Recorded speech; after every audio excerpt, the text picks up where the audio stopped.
एक बड़ पोखरी कूଳରେ गोटे वृद्ध बग रहुथिला। से बुढ़ा होई जाइथिबारु आउ आग भली माछ शिकार करि पारु नथिला। तेनु से माछ मानंकु ठकिबा पाई एक उपाय पांचिला। से पोखरी कूଳରେ बसी मिछरे कांदिबाकु लागिला। एहा देखि पोखरीर माछ ओ कंकड़ा माने ताकु पचारिले, बग मामू तुमे काहेकि कांदुछ?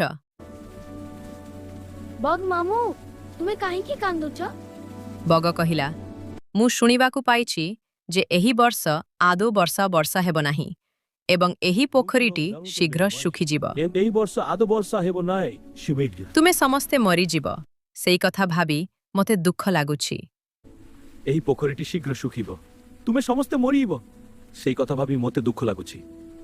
माछ माने भयभीत होई उद्धार पाइबा पाई बगकु साहाय्य मागिले।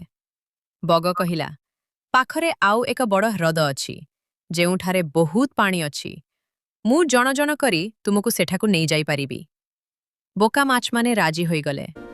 बग प्रतिदिन किछि माछंकु निज ठंटरे धरी निए, किंतु कौनसी ह्रदकु नुहे, बरं एक पत्थर उपरकु नहीं सेमानंकु खाई जाए।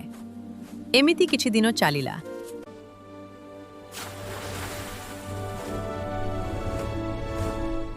दिने गोटिया कंकड़ा कहिला, मामू आजु मता नहीं चाचा।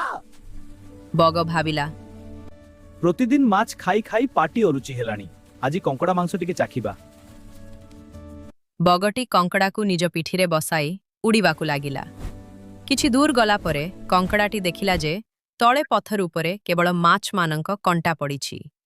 से बुझीगला जे बग समस्तंकु ठकी खाई जाउछि। जेतेबेले बगटी ताकु पत्थर उपरकु फिंगिबाकु चेष्टा कला,